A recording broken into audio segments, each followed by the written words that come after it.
Well, of course, those are the Beatles. One of the Fab Four will be appearing in the District of Columbia tonight, playing out at Nat Stadium. When I think of the Beatles, I have to think of my friend James Rosen, who is probably the most fanatical of Beatle fans ever. And I actually shared an office with James for many years, and I know so much more about the Beatles than I knew before because James knows every fact there is. So we thought, as Paul McCartney's coming to town, be good to have James Rosen on to talk about it. James, will you be at Nat Stadium if indeed the concert goes off on time tonight? I plan to be there, yes. Good morning to you both. Yeah, hey, so James. You've actually played with Sir Paul McCartney. I mean, really, you just got to tell the story because I know it's like the penultimate moment in your life. Brian and Larry, I'm just going to riff for the next 35, 40 minutes. You guys follow along. Here's the story. This is true, what you say. On October 8, 2005, who remembers? Yours truly, and joined by my wife, we attended. I pulled string after string to get into this. Paul did a show he did a recording. He taped an episode of Artist Confidential, I think is the name of it. It's a Sirius XM type show, like Unplugged. There were only 47 chairs in the studio with Paul, a baby grand, and an acoustic, and we filled two of them. And it was an amazing thing to watch him really up close and explaining how he composed Blackbird and that sort of thing. And then finally he said, for this next number, I could use some volunteers. Anybody feel like volunteering? And you ran over four old ladies to get to the stage, right? Right. And that's still proceeding through the courts. But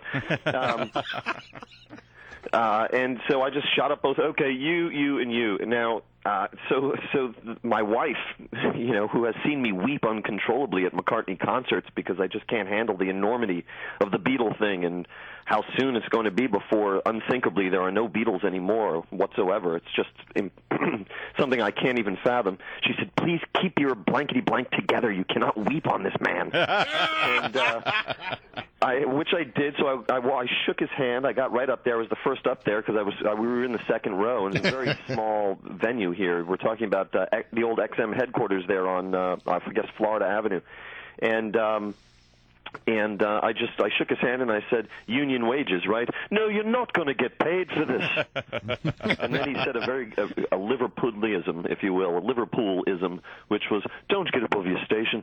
Oh, nice. So the three of us from the audience, he sat the other two down on the piano. There was then on the bench. There was no room left for me to sit, so he stood me at the twinkly end of the keys. He instructed us each what we wanted to play. As it turned out, the other two could play piano, which I cannot.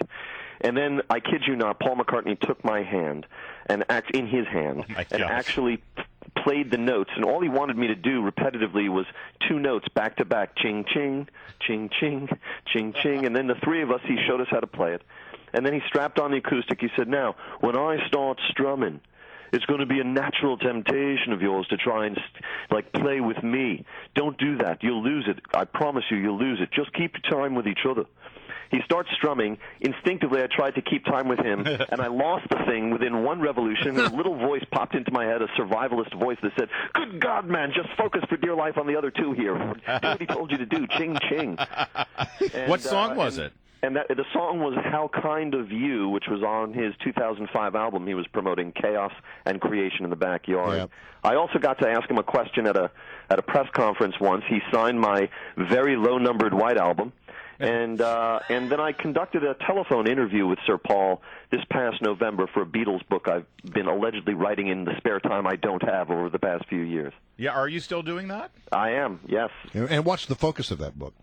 It's going to be a biography of a single Beatles song. I won't say which song. I know, but I won't tell it. But I won't tell it. It's between you, me, and my 10 million listeners here. Yeah, exactly. And the literary conceit of the book is that I'm going to try and do for the Beatles.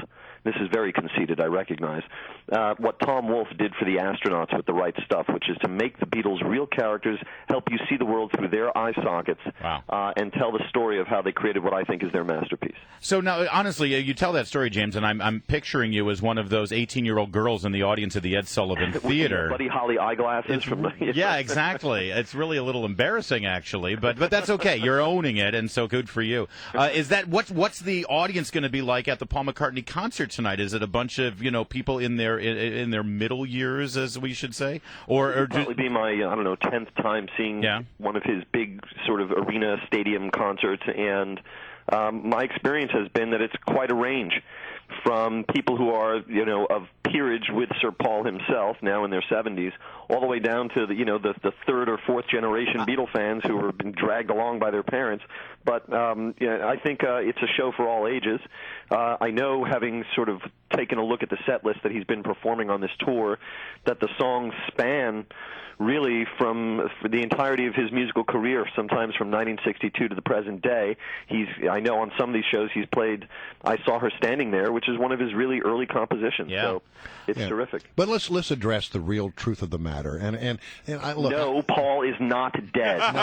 No. Hold on, we're going to play that backwards and see what James really said. Here's the real truth of the matter. Many people have observed that really McCartney was just hanging on the coattails of John Lennon. What? Who are these people that observe this? I want their names and their addresses. So now, That's absurd. Well, are you one of those people that have to pick Paul or John, or do you have equal amounts of respect for all four? He even Beatles? has a great deal of respect for Ringo. Sure. Yeah, I honestly regard all four as having been revolutionary musical geniuses. Ringo was the propulsive spark the band needed. They didn't really hit it big until he joined, and their sound never really congealed until he joined. James Rosen, real fast, we're almost done, but could you relate this back to Washington? I mean, there is very significant historical relevance here, isn't there? February 11, 1964, the first proper Beatles concert was held at the old Washington Coliseum. It's still standing. There isn't much still inside.